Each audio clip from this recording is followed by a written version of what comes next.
Good morning investors, my name is Thomas and this is today's market wrap. We saw the US share markets were slightly firmer this morning as investors digested comments from the Fed chief and the economic data. The US share market closed mixed today as we saw the Dow Jones index was down 0.13%, the S&P index up 0.06% and the Nasdaq down 0.07%. In testimony to Congress, Federal Reserve Chairman Jerome Powell reiterated that the Fed will be patient on the monetary policy.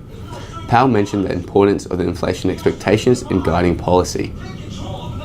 Looking at the European share markets, the CAC index rose by 0.1%, the German DAX gained 0.3%, but the UK FTSE fell by 0.4% after the pound sterling rallied, hurting exporters on the prospect of a delay in Brexit.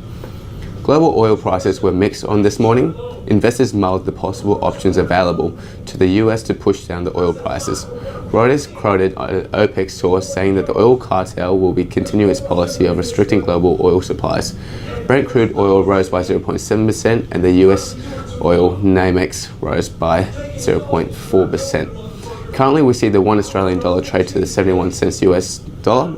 Looking at commodities, the gold price was near up 1.2%. And today in Australia, we see the Australian data on the construction work is released. In China, the data on industrial profits is released. And in the US, the Federal Reserve Chairman gives 2 days of testimony to Congress. And that's all for today's market wrap, and I hope you all have a great day.